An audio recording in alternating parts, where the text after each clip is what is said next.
The views and opinions expressed by the guests, callers, and hosts on this and all Rense Radio Network programs do not necessarily reflect or agree with those of the network, its commercial sponsors, its radio station affiliates, or Internet broadcast platforms. In these controversial times, we believe the First Amendment and freedom of the press are absolutely essential to the survival of our nation. Thank you. And now, enjoy the program.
Okay, and here we are.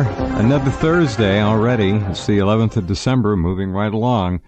First hour tonight, Gerald Celente. What more can you say than we've said before? TrendsJournal. History before it happens. I'm looking at a PDF here right now. This is an extra. It's a special edition, so to speak, our 2015 forecast. First look at the critical trends that will affect you, and I mean all of you. I don't care where you're listening around the world. Most of these things will have a ripple effect, whether it's tiny or large, depends on where you are and what you're doing, but trends are trends, and we are in a planet now that is a very small little teacup, relatively speaking, compared to what it was 100, 150 years ago. Hello, Gerald. Welcome back. How are you? I'm very well. Thanks for having me back. Always my pleasure.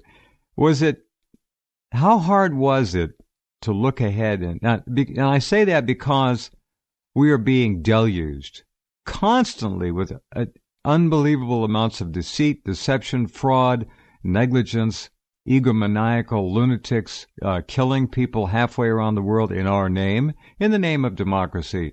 Manipulations everywhere you look. Were the muddy waters difficult to decipher and decode? How tough was it? Well, on some areas it's really difficult, particularly when you look at the economy.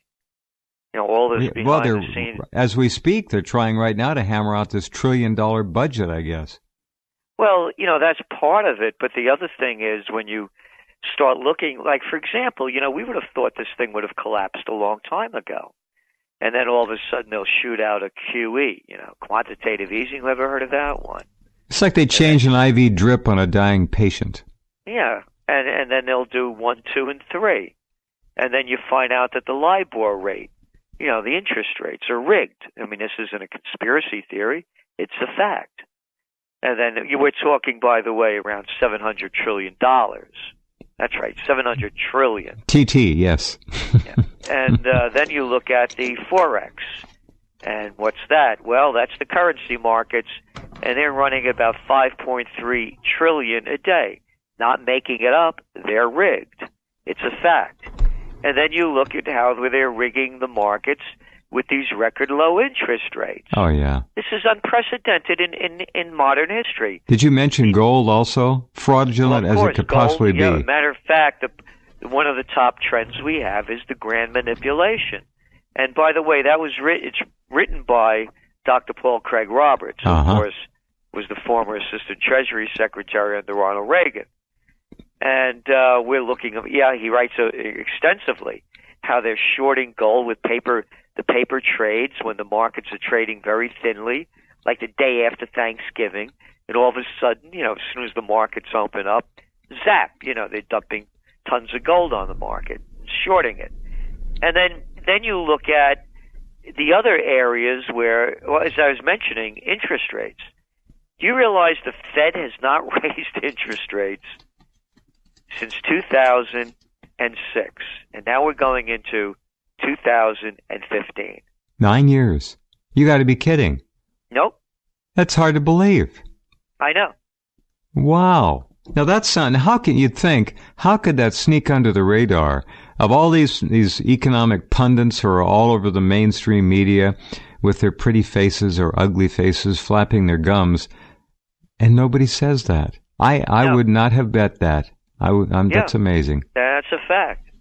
So when we're looking at what's going on, the manipulation behind the scenes is beyond what anybody could dream. And it's not only here. Look what they did over there in Japan with Abenomics.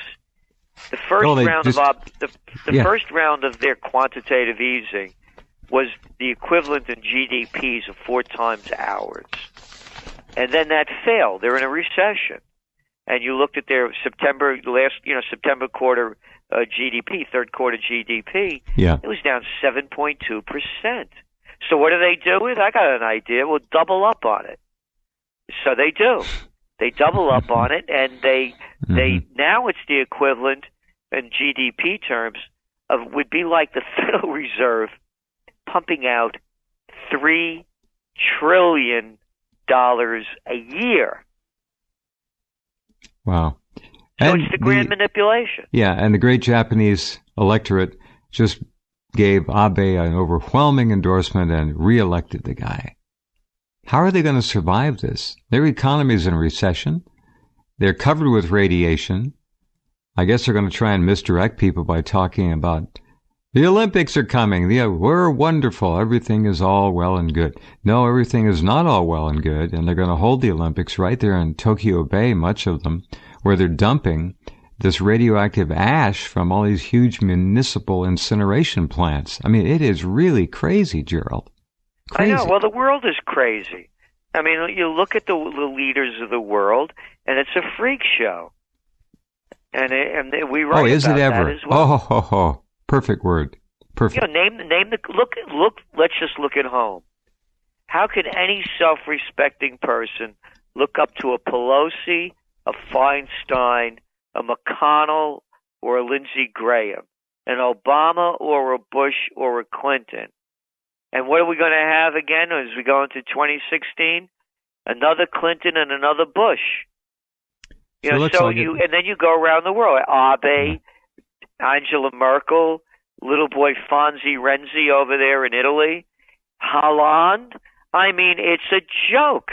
Hollande has already had scandals, several, and who's making a comeback in Vive la France? But the little dwarf himself. The little Sarko is coming back. He's leading the opposition in France. It is a freak show. It is a carousel of freaks. It's freaks. They're freaks. Round and round it goes. And then what happens, Jeff, is that the people argue, my freak is better than your freak, and my freak is less of a freak than your freak. We'll call it a lesser of two evil freaks. Now, they'll argue. They'll fight with each other. Oh, yeah. And Sarkozy, by the way, that's the little slimy guy that pushed for the overthrow of Gaddafi. And you see what a wonderful time they're having over there in Libya, since our Nobel Peace Prize winner, piece of crap, they should call it, launched along with Hillary Clinton, Samantha Powers, and Susan Rice. Don't forget Valerie. Yep, pushed for the overthrow of Gaddafi. We're going to have a humanitarian mission. We're going to save those people. Yeah, just like, remember the humanitarian mission against, we're going to save those Christians on the mountain in Iraq and them Yazidis. We're not going to go in there. No, it's not going to be any more war. No. This is a humanitarian mission, boys and girls. What we have seen in the last 20 years is really astounding when you think about it. It's over the top. We've seen this country and its handlers go in and literally destroy modern, beautiful, well-functioning, intelligent, wise, economically sound countries. Afghanistan, perhaps last. Certainly, Gaddafi's Libya was a shining example of what a leader can do for his people with its natural resources. That country's loaded. And then Iraq, the biggest and most tragic example of all. And how many people have you folks who live over here in the U.S., formerly U.S., killed? 5 to 6 million human beings. A true Holocaust. This is just out of sight.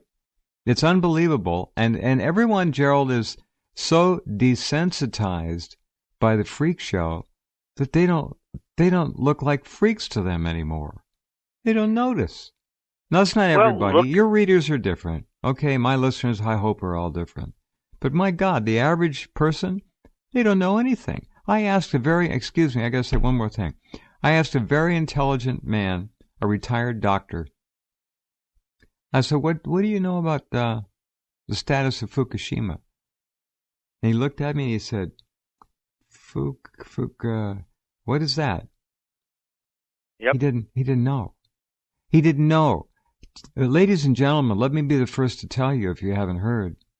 Orcas, killer whales, they're dying. They will be extinct all along the Pacific West Coast here within the next 3 years. There's not one orca baby whale that has been born since 3/11 that has lived beyond a year of age. They're on the way out. They're all emaciated. They're not acting right. They don't call out at night and talk to each other. They're dying. The whole West Coast is dying. You don't hear a goddamn thing about it in the mainstream media. Nothing.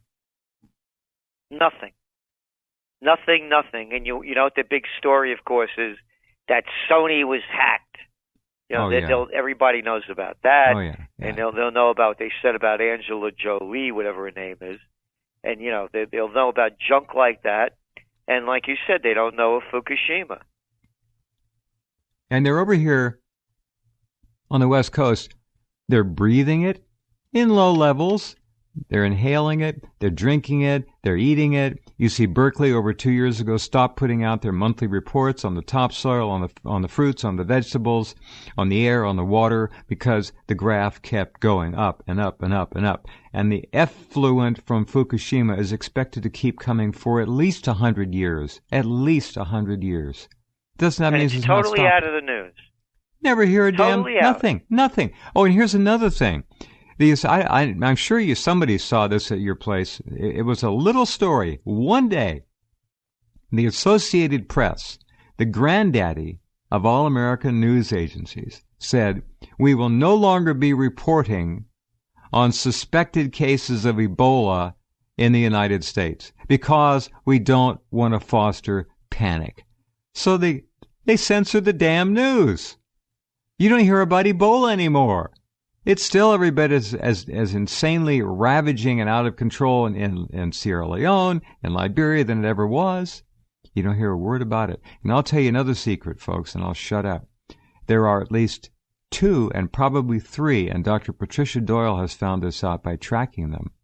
CDC leased jets. These are smaller jets, like corporate jets.